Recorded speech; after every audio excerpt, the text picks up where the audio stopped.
A heartbreaking loss in the world of country music. Singer Naomi Judd of the Grammy-winning mother-daughter duo The Judds has died. When Naomi Judd was found dead in her Tennessee home on April 30th, 2022, the world lost more than just a country music icon.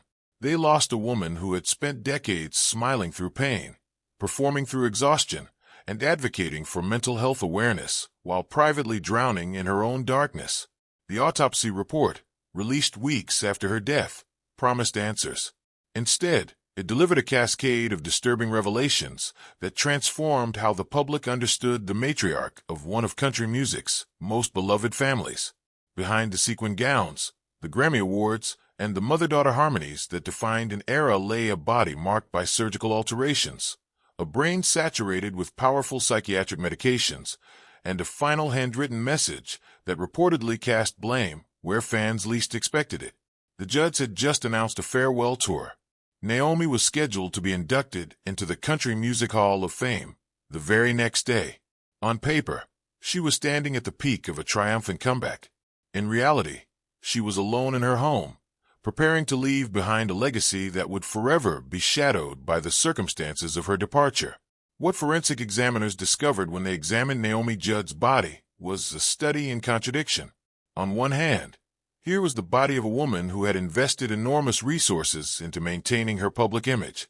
The autopsy documented a linear scar stretching across her scalp, from above the right ear to the left temple, consistent with a surgical facelift. Smaller scars around her eyes indicated blepharoplasty, the eyelid surgery favored by celebrities seeking to maintain a youthful gaze. Her eyebrows, lips, and even her hairline had been permanently tattooed with pigment, a cosmetic choice that speaks to a relentless pursuit of camera-ready perfection even in private moments. Breast implants were confirmed through both external and internal examination. A tummy tuck scar ran hip to hip. Her fingernails remained coated with French-tipped acrylics, her toenails painted a soft pink. This was the body of a performer who never stopped performing, a woman who understood that her face and form were professional assets to be maintained with surgical precision. The forensic report even noted that her hands were not bagged for evidence collection, a standard procedure when foul play is suspected, because the scene showed no signs of struggle or third-party involvement. Her final moments were solitary, quiet, and disturbingly deliberate. But beneath this carefully curated exterior lay evidence of a different struggle altogether. The toxicology report revealed a cocktail of psychiatric medications that would give any medical professional pause. Venlafaxine for depression and anxiety disorders, trazodone for sleep and mood stabilization, primidone typically prescribed for seizure disorders or severe mood swings, memantine usually reserved for Alzheimer's patients and those with dementia-related cognitive decline, and MCPP, a psychoactive compound known to alter serotonin levels and potentially induce panic, agitation, and emotional dysregulation. What makes this combination particularly disturbing is not merely its potency, but what it suggests about Naomi Judd's internal state during her final years. Memantine, the Alzheimer's medication, raises troubling questions about whether she was experiencing early cognitive decline, a terrifying prospect for any performer whose career depended on memory, timing, and verbal facility. The presence of MCPP, sometimes a byproduct of other medications, but known to cause anxiety and perceptual disturbances, suggests her neurochemistry was anything but stable. Medical experts who reviewed the toxicology findings noted that these medications, when combined, can produce paradoxical effects. Antidepressants meant to lift mood can trigger manic episodes in patients with underlying bipolar disorder. Sleep aids can cause confusion and disinhibition. Cognitive medications can interact unpredictably with mood stabilizers. Naomi Judd had been open about her bipolar disorder diagnosis, but the autopsy report suggests she was managing a pharmaceutical regimen of such complexity that even careful adherence might have produced dangerous side effects. Her family had reportedly observed increasing emotional volatility in the weeks before her death. The farewell tour announcement, meant to celebrate her legacy, may have instead triggered a psychological crisis. For someone battling severe mental illness, the pressure of returning to the stage, of being seen, evaluated, and loved by millions, can become unbearable rather than affirming. The spotlight that had sustained her career may have become the very thing that pushed her over the edge. The autopsy's description of her fatal injury is clinical to the point of coldness. The report states that the wound entered the right side of her scalp, 2.5 inches below the crown of her head and 4.75 inches to the right of the front midline. The projectile passed through multiple areas of her brain, specifically the frontal and temporal lobes, regions that govern decision-making, emotional regulation, impulse control, and memory. It exited 2 inches below the crown of her head and 5.5 inches to the left of the midline. The path was slightly upward and traveled from right to left. No foreign objects remained inside her skull. These anatomical details matter because they speak to intentionality. The frontal lobe damage would have been immediate and catastrophic.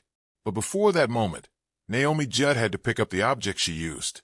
She had to position it. She had to overcome every survival instinct evolution had embedded in her nervous system over millions of years. The clinical language of the autopsy report cannot capture what it took for her to reach that point. The years of invisible suffering, the medications that stopped working, the therapy that wasn't enough, the love that couldn't reach her.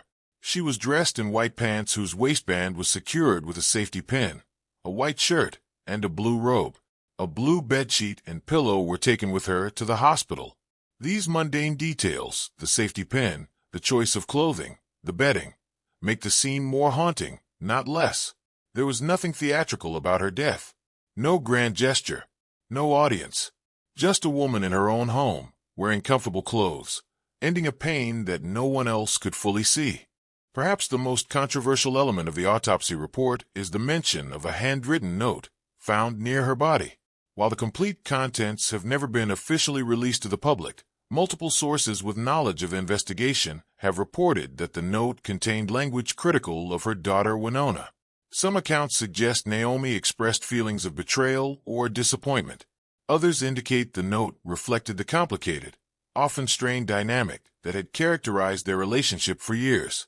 If these reports are accurate, the existence of such a note transforms Naomi Judd's death from a private tragedy into a public wound that may never fully heal.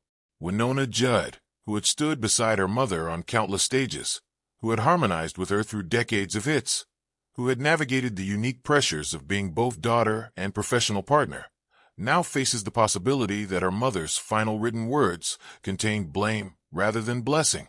Winona has spoken publicly about survivors' guilt following her mother's death.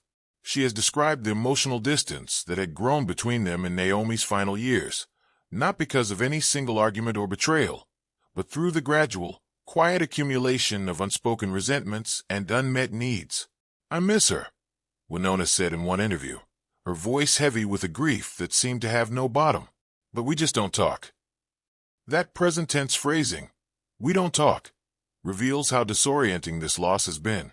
Winona speaks of her mother as though Naomi is still somewhere else, still waiting for a phone call that never comes, still wondering where her daughter has gone. This is not denial. It is the unique torture of losing someone to suicide, where death feels less like an ending than an abandonment. The autopsy report's disturbing details did not just affect Naomi's legacy. They exposed fractures within the Judd family that had been hidden beneath decades of carefully managed public images. Winona and her sister Ashley Judd, the acclaimed actress, live on the same sprawling Tennessee property, but reportedly barely speak. Winona has described their relationship with painful honesty, saying the only thing they truly share is a missing father and a broken mother. This silence between sisters, on the same land, grieving the same woman, speaks to how thoroughly Naomi's mental illness shaped her family's emotional landscape. Both daughters survived the same chaotic household. Both found ways to build successful careers, despite the instability of their upbringing. But they processed their mother's legacy differently. Ashley through advocacy and measured public statements about mental health. Winona through raw, sometimes contradictory expressions of grief that suggest she is still trying to understand what happened. The autopsy report did not create these divisions. It merely revealed them, forcing the Judd family to confront questions they had spent years avoiding. Did Naomi's illness prevent her from being the mother either daughter needed? Did her need for the spotlight consume resources, emotional, financial, temporal, that should have gone to her children? Was the farewell tour meant to celebrate her legacy, actually the final burden she could not bear?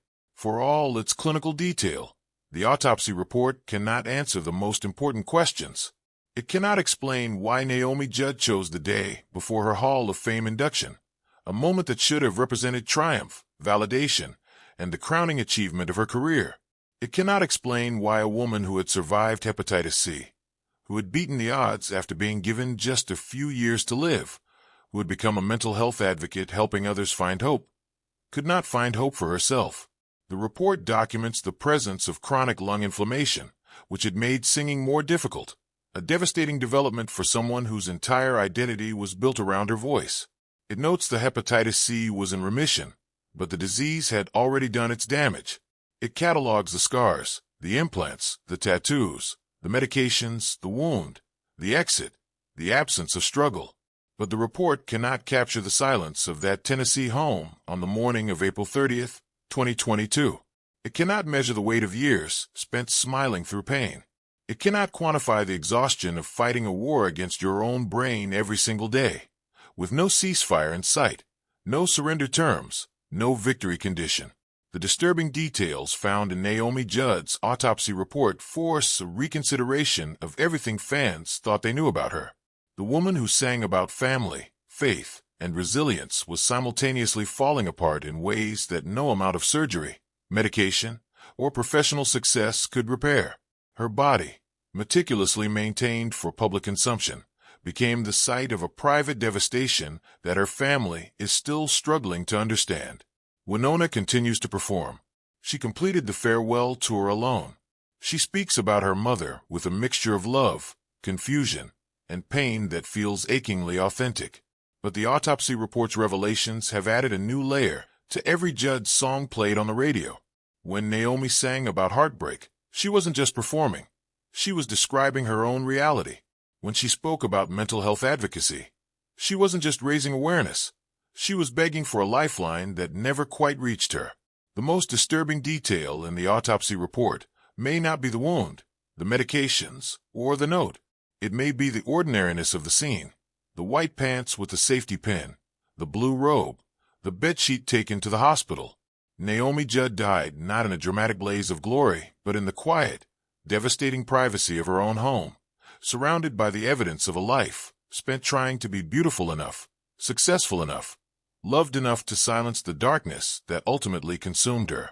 Her legacy now includes not just her music, but her autopsy report, a document that transforms a country music legend into a cautionary tale about the limits of fame, the inadequacy of our mental health treatment systems, and the terrible weight of smiling through pain until smiling becomes its own kind of suffering.